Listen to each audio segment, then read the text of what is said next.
Rival Schools. Oh, Rival Schools, that's a good one. Capcom should go back to that if they want to make a 3D fighting game. Yeah. Yes, please, Yes, Capcom. If you want to do a re-release or I don't know the next version of it or whatever you want to call it, look at Rival Schools.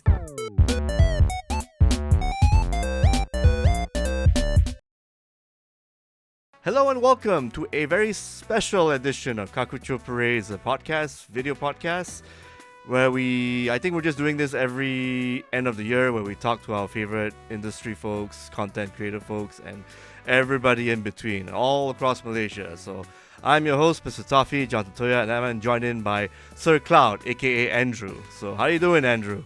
I'm doing fine. Prior to this interview, when I was trying to form my list, I had this first thought of it's hard to highlight good stuff this year, especially when it comes to esports. But as I was writing down the list, I was like, it's actually not bad. So I can't wait to go through it. All right, that's cool. Now, before we get to that list, because you've always been asking a bunch of people in this feature for their top 5s or top 10s or whatnot about games or esports, we usually ask them about what 2025 has been for them, whether it's been good or bad. Doesn't matter. It's an experience that people should share, and then moving forward, and hopefully people who are listening to the show can learn from it. So, Sir Cloud, your side, how has 2025 been to you? I think 2025 has been a lot of there are ups and downs to it. I think life is always like that. Life is never perfect all the time. We all have our ups and downs, whether it's personal, whether it's work. We all have those moments, and I believe that because of those moments we are able to learn from it. And for me personally, it's always a learning, it's always a reflection. I've got myself into getting a mentor to help me out as well. So yeah, a lot of reflections, and they will help to guide me throughout 2026. There is no harm in getting help from people, that's for sure, like mentorship and whatnot. So let's get on with our list. Your list anyway, because this spotlight is always about the people I'm interviewing and talking to. So you said you have a top 5 esports thing you want to share, so let's get right onto it. So we don't have to go in any order. I believe you mentioned, we planned about it, that you have a couple more that you want to bring up on the honorable mentions. So do you want to start with that, or do you want to go straight to the top 5 first? Let's go with the top 5 first. All right, let's go. All right, so what's your first noteworthy esports moment or gaming moment that impressed you or made you remember 2025? Right. I guess I'll start off with the biggest achievement for Malaysian esports for this year is our Honor of Kings run. So our achievements this year, we started off the year with the KIS, which is the Invitationals, and Malaysia, represented by Nova Esports, won that one in a thrilling playoff series to reach the grand finals and eventually winning it. So that was our first cap for the year. And coming next, it was the KWC, which is the Honor of Kings at Esports World Cup, basically. We got a third place through Nova Esports as well. But what I must say is that it is a very good achievement as compared to last season as well, just because we know that one of the top teams in the world when it comes to Honor of Kings are from KPL, which is from the China region. And we were able to get one game out of UNTITLED Gaming, who is from the Chinese region as well. And I remember that was the first game. And I was watching that live from home on this very seat. And the moment they won that first game, I had that enlightenment moment. It's like, guys, could we actually do this? Right. Because those teams are amazing teams, and they are the ones that are set to win and the team to beat, basically. And the moment we got that first win, I was like, I went nuts. I was cheering in this room. I was like, are we actually doing this, guys? Are we actually breaking the record? Eventually, UNTITLED Gaming, they did a comeback, and Nova Esports, they lost that match. But it's okay. It's a showing that we have improved from last year to this year, where we could take a game out of a KPL team. Whereas for last year, a KPL team just stomped everybody, including every Malaysian team out there. So to me, it's a good improvement by the team. So I'm really proud of them. And then the next edition was the Nation Clash that was held in Malaysia, where it was a unique format by Honor of Kings Esports. They grouped 2 teams from each country in the Southeast Asia region. And then we battled it out as a team battle. It was a unique format, and Malaysia won again. So it was another great celebration. And when it comes to the international championship for Honor of Kings, Homeboys BSC won, and Malaysia was like top 3 stacked up. So it was a great moment. So I would say that it is a great year for Honor of Kings Esports for Malaysia especially. So that's my top 1. So, from your perspective, why do you think there's quite a big push for Honor of Kings for the past, this year, and I guess it started from last year if I'm not mistaken, right? So Yep. Why the big push for Honor of Kings? What are your thoughts, about that scene in particular? Like, since you say there's a bit of improvement, is it because they're jumping from Mobile Legends to Honor of Kings, or are they playing both games? Or what are your thoughts about why there's been a resurgence? All right. So most players who play Honor of Kings, especially at the Tier 1 competitive scene, they used to play the Chinese version, which is 王者荣耀. So it's a different version, but it's the same game, if you get what I mean, right? So it's just a matter of the global version catching up to the Chinese version, which has more heroes and so on and so forth. But just because they have played that game before, so their understanding of the game is way deeper than perhaps a lot others that are starting to get to know the game. So that's why we have a head start. Of course, we do have a good year. We did have a good year, not only this year, but also last year. I'll be looking forward to see how we can continue to be consistent, because I do see the rise of other regions around us, namely regions like the Philippines especially. They're getting better and better at the game. So 2026 will be a good challenge for Malaysia. Ah, that's cool. That's cool. I'm also looking forward to seeing that, but probably not as in-depth as you. It's more like me seeing the news. Oh, Asia won. That's cool. Oh, Malaysia won. That's great. And just see the highlights and all that here and there. But again, I've always been like, how do you say? I think you and I think you kind of know that my passion for esports is mostly on the 1v1 side of things rather than like a group battle MOBA. But I do appreciate, I do respect where Honor of Kings is coming from, especially with the support that Level Infinite has been giving out lah. So props to those guys. That's for sure. Hey, I do hope that 2xKO becomes a thing. I hope so too. Did you guys actually touch a little bit of that in between work? I got the beta. I tried it a bit. As somebody who does not main fighting games, to me, I would consider myself a casual guy when it comes to fighting games. Right? I enjoy it, especially the graphics of it. I think it's really good, and it's also really interesting the fact that I'm so used to like playing MOBAs, and League of Legends is also one of them, or /Wild Rift. And when it's converted to a fighting game, you see a different perspective of those champions. So to me, it's a really good game, and I see the potential with it. Nice. I think the thing about new players like you would actually appreciate more are the controls, because it's so easy to pull out moves and combos, and you can, and then if you feel like you're a bit more, I'm a bit more confident, you can turn off. There's an auto combo option you can turn off if you want to turn it off. So you turn it on when you're beginning, and then when you're really comfortable, when you get to like I guess Platinum or Emerald, then you can turn it off and then see where your combos can go lah. I mean, it's more like a learning process. So I think it's great. I think there's a great game for you guys and everything, so you can just jump in and then see where you can take it lah, you know? I think this is the way for fighting games. Like, make the controls as streamlined as possible, but still keep the complexity. Because honestly, the tagging's insane. Yeah. I personally do have a fighting game that I am really like. And it's unconventional. Okay, you want to pick a guess? I'll give you a clue. It's PS1 era. PS1 era. It is not Tekken 3, right?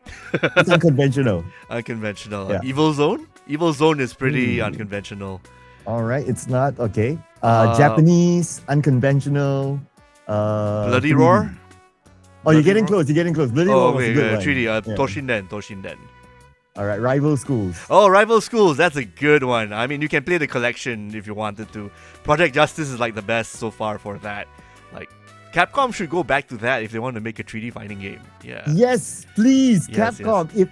If you want to do a re-release, or I don't know, the next version of it, or whatever you want to call it, look at rival schools. It is so underrated for its time. Like a lot of attention was towards like your Tekken, your King of Fighters, but people forget about rival schools. Yeah, it was the shit, yo. I mean, when I saw like Akira appearing in Street Fighter 5 a couple of years back, I'm like, yeah, let's see a comeback, yo. Yeah. Especially when Akira does a super where she has a brother Daigo, who is a playable character, Daigo, coming and just punching the guy and whatnot. That's really cool. Yeah, good that we're on the same page. We need a comeback for 3D fighters for Capcom side. Either rival schools or I made a bit of a theory where because the next Evo they're gonna have Dark Sockers as one of the main tournaments. There could be a Dark Sockers announcement in the works. Who knows? And my twist is it might be a 3D fighter. I don't know how will that work, but they might make that into a 3D fighter for all you know, right?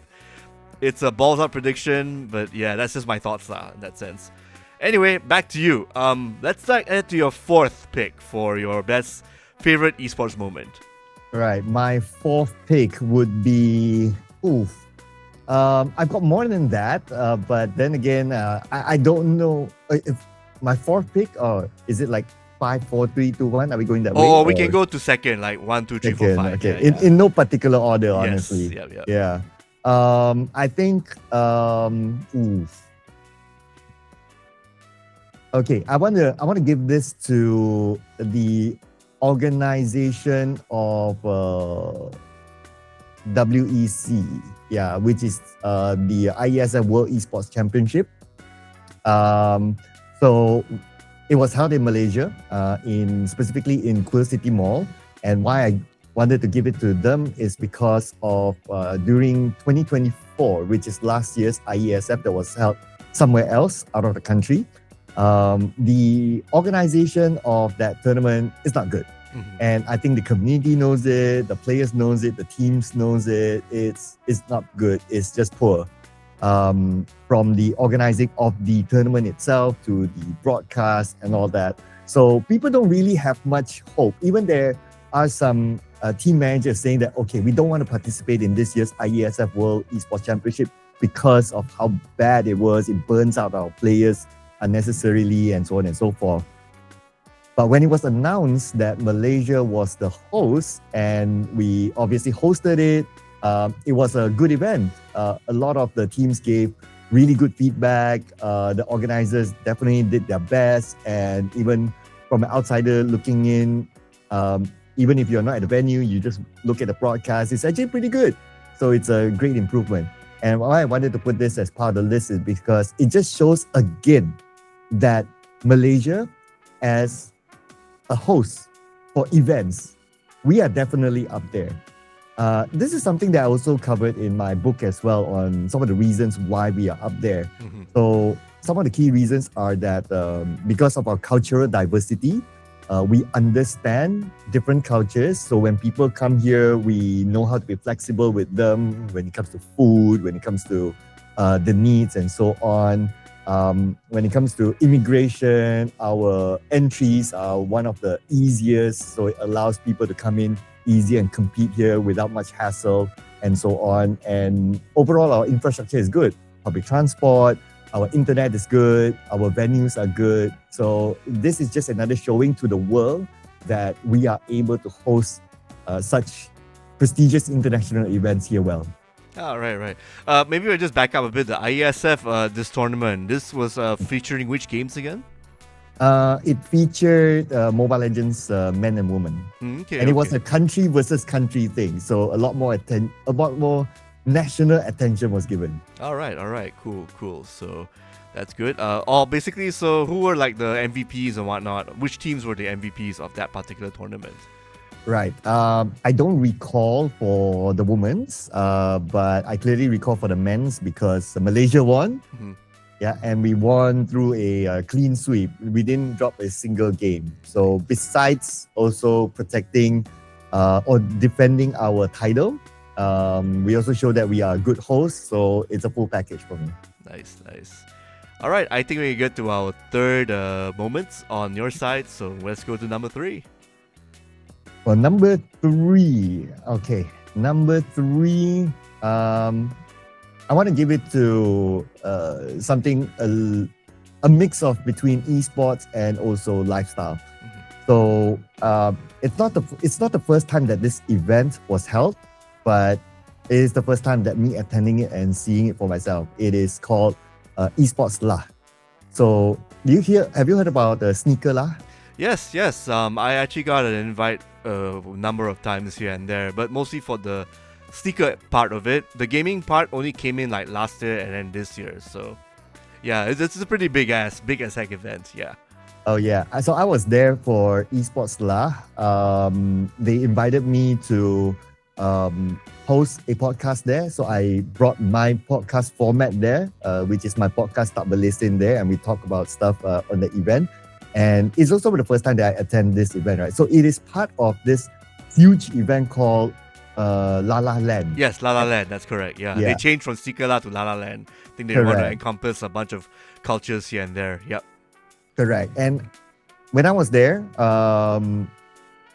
it was really interesting, right? Like you have like the concerts, the whole entertainment, you have like the fashion stuff, and then you have like the gaming stuff. So gaming stuff that includes like FIFA, that included sim racing and Honor of Kings, and we had some talks as well. So it's like this whole festival of cultures mashed up together. And I felt that it was also an opportunity to blend in cultures as well. So what I noticed is that there were some booths of some clothing brands that also try to mash in gaming stuff together as well. You even have the board games, by the way. Oh, okay. So there's a whole big of mashup there, and I felt that it's great that in one huge event like this, you're able to attract all these different crowds and everything can be exposed to each other. Like for myself, like I don't pay too much attention to like maybe like the street fashion wear as much as a lot of other people. But when I was there for gaming, I get to see all the street fashion myself, and I'm really impressed. And a lot of them are local Malaysian brands. So shout out to all the Malaysian brands out there really putting themselves out and giving the good work. Nice. Yeah, I mean, there was actually a lot of people who organized it, and they made the gaming portion pretty big. I mean, I think there was Honor of Kings being presented there, if I'm not mistaken. Is it as well? Yeah. And let's talk more about that. The show you did, like what was the topic and who were your guests for the particular show?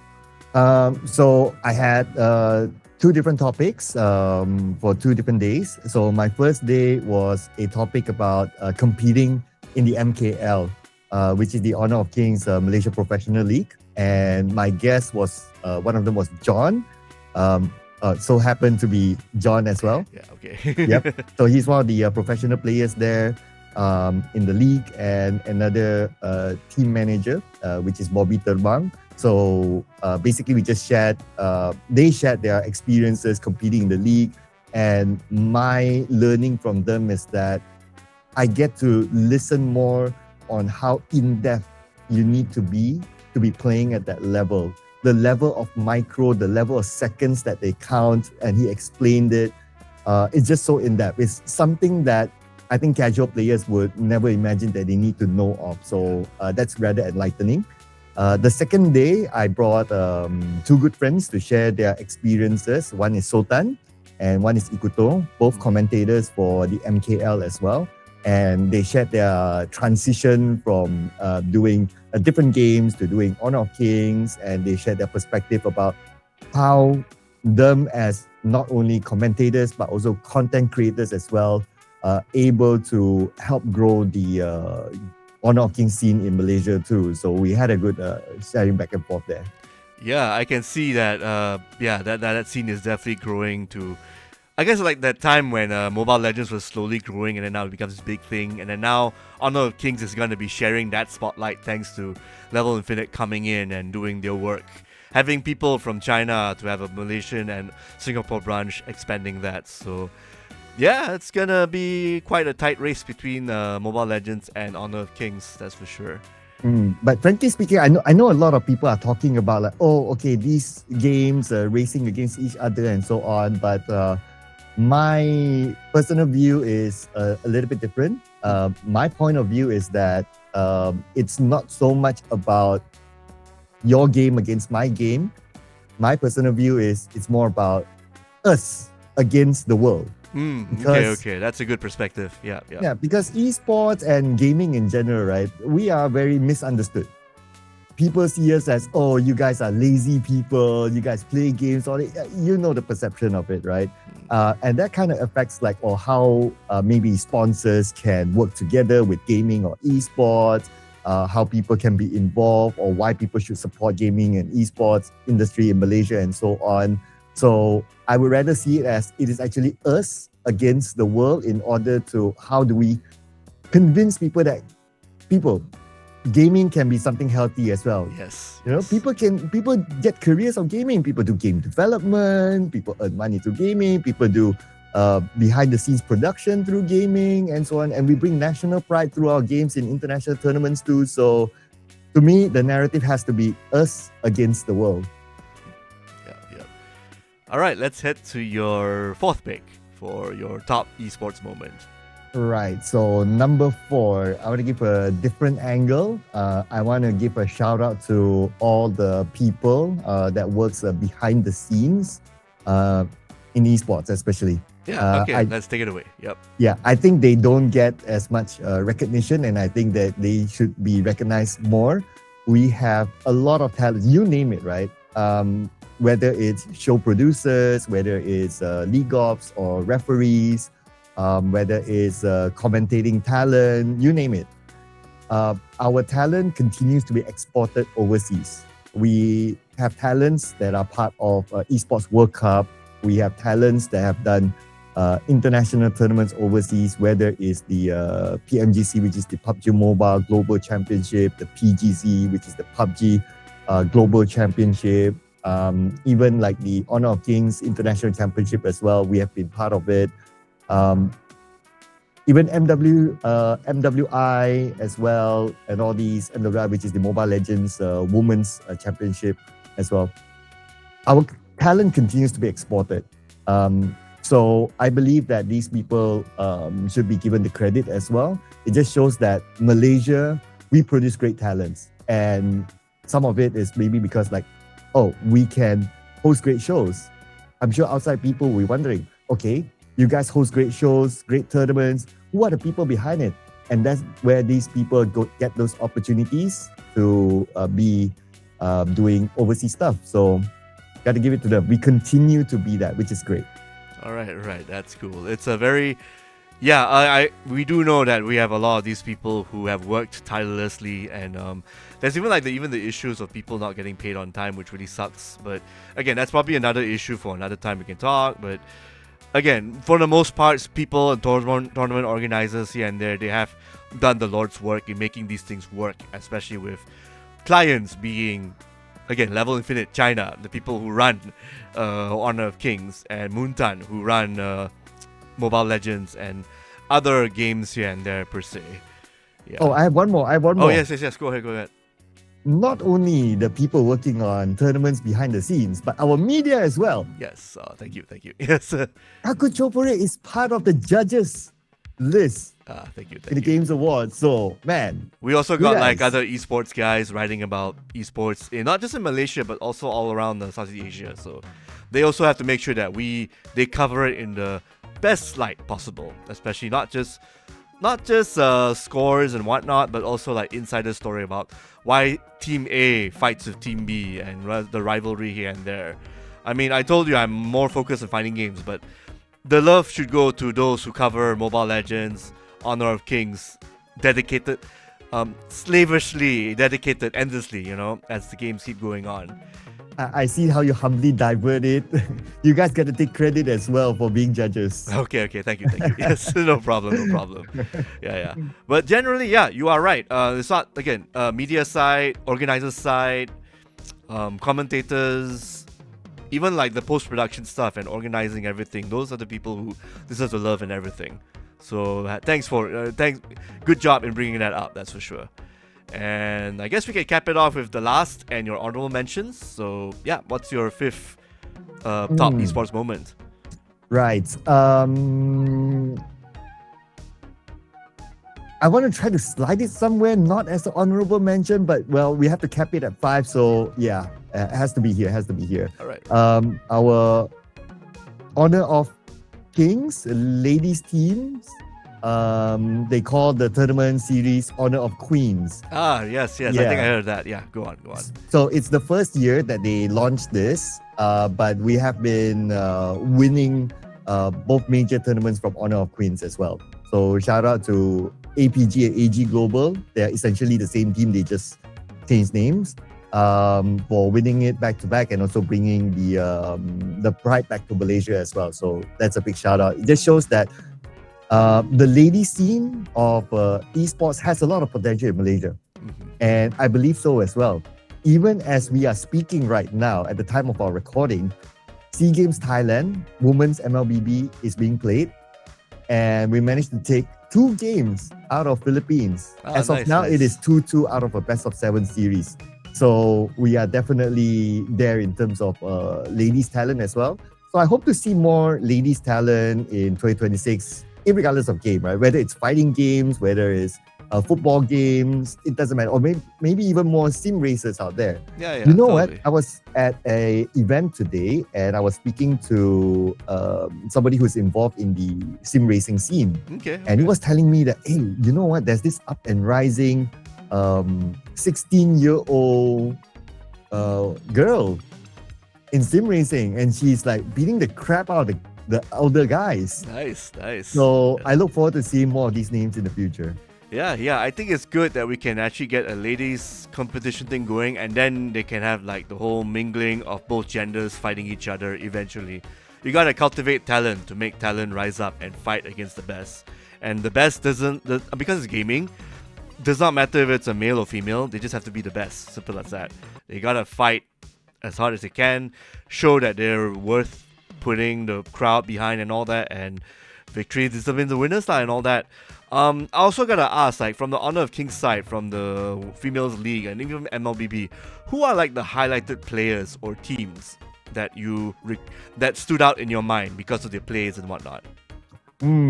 Okay, well, I guess if I were to highlight one lady player from Honor of Kings would be Jaja.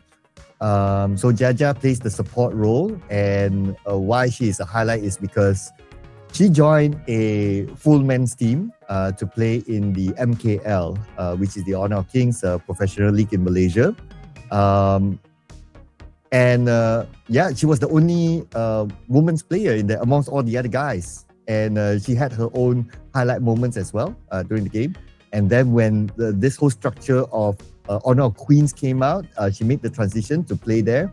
And she brought her experience from playing in the professional scene. I wouldn't want to say it's a men's professional scene. It's actually not. It's actually open, right? Yeah, it's just open season for all anybody. guys. Yeah. And she brought her experience to the ladies team, and eventually they won. So I would say that she's definitely a highlight there. That she's able to transition over. Jaja, is she more of like a support? Is she more of a DPS? Because I'm not familiar with MOBA, because I know there's junglers, there's DPS, the front people, the front damage dealers. What class is she most specialized in? All right, she normally plays a support role. Yeah, and she plays a really good support. I had the opportunity to play with her recently in a small show match. And yeah, she's definitely really good. Nice. The best teammates are the ones who are like, support can carry a team, but the DPS do need to pull their weight in that sense. Yeah, absolutely. And even the team like now representing Malaysia for SEA Games for Mobile Legends, women's especially. I want to give a shout out to the ladies because I know how hard they work to be up there. Despite sometimes people may say that, there are lack of tournaments and all that, which is true, right? You don't get as many tournaments available for them to get the exposure and practice, but they still continue to fight the good fight passionately every year on. Basically, all of them are really passionate about the game. I got the chance to work with them in past tournaments when I was managing them. So also shout out to the Mobile Legends Women's at SEA Games now. Nice. Let's since the event is still ongoing, let's just hope for some good news per se on the coming days. All right, so we've got, I believe you mentioned you got some honorable mentions you want to cap off before we end the show.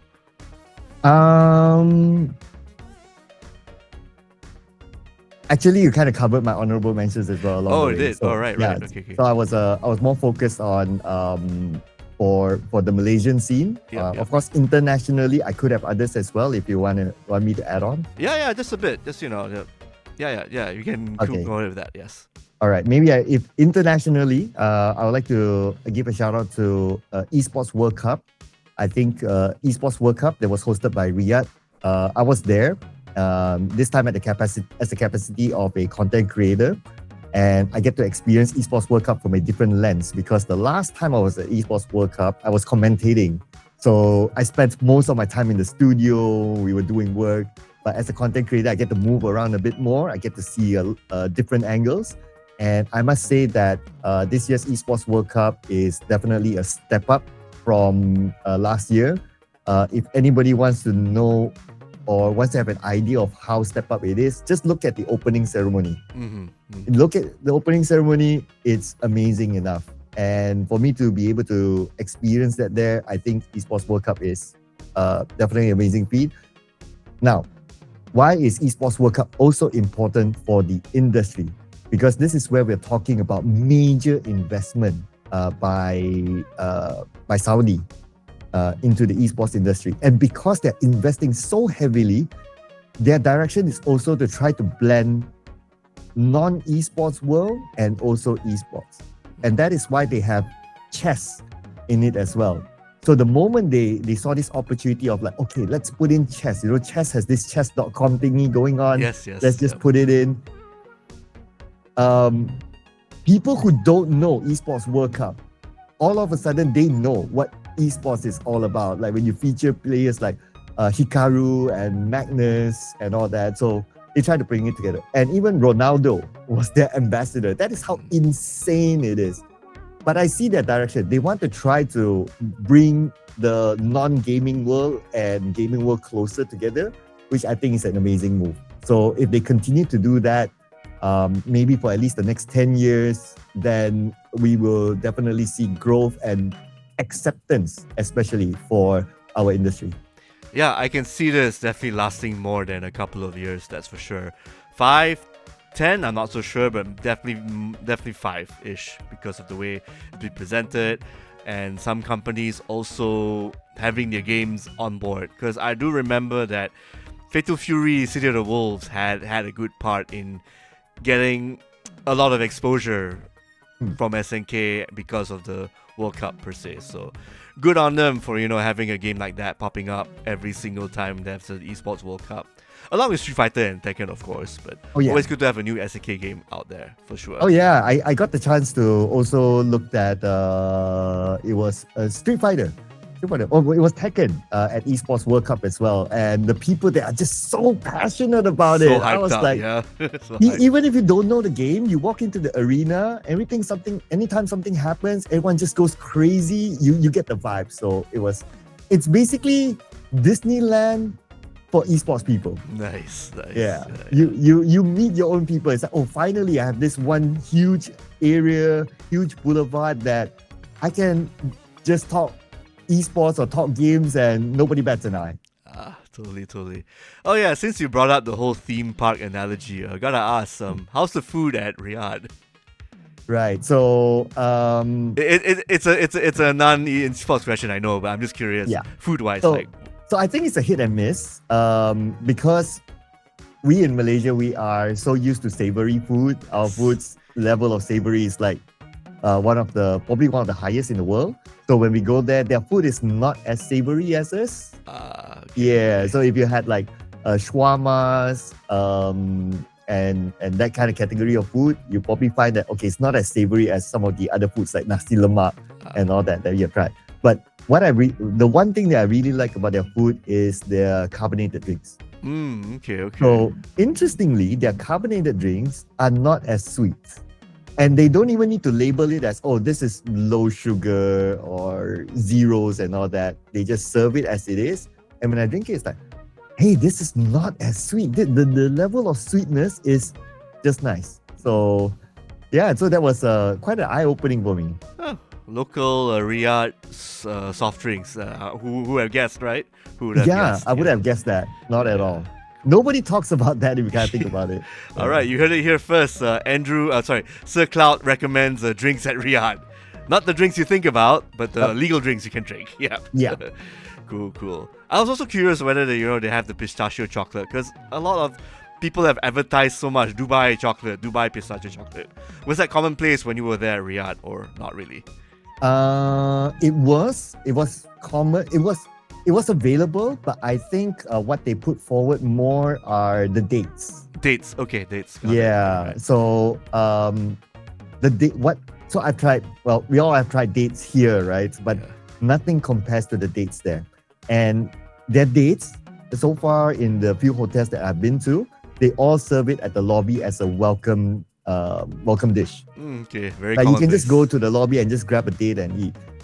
And the moment I had my first bite on the date, well, it's not my first time at Esports World Cup, but maybe I thought like, okay, maybe it's just that hotel. But this time I stayed at a different hotel and I got my bite at that date and I went like, man, it's consistent. So the dates here are like this everywhere.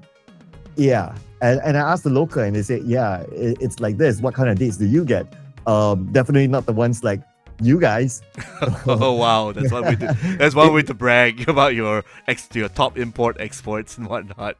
Yeah. Nice, So if nice. anyone goes to Saudi Arabia, try the dates. Trust me, if you're Malaysian, you will not have tried any other date like their dates. And the carbonated drinks. That's And for the sure. carbonated drinks. Nice. All right, thank you so much for talking about your awesome esports moments, Sir Cloud. So before we wrap up this entire show, you're gonna have to pimp what you have on your socials and on your website and whatnot. Like, how do people reach you out to you and Well, your content? Yeah. If you're interested to follow my journey, which there might be some shifts next year, wink, wink. I believe that for whatever that's going to happen next year, you can follow me on. So my tag is the same for Facebook, Instagram, YouTube, TikTok, and X. It's all Sir Cloud My with the MY behind. So yeah, feel free to follow me. I also run a podcast that I release weekly, which is Podcast Malaysian, and my podcast focuses on talking about the esports industry and some other plus as well, whatever that we find interesting. So yeah, do check it out. Oh, I forgot one more thing.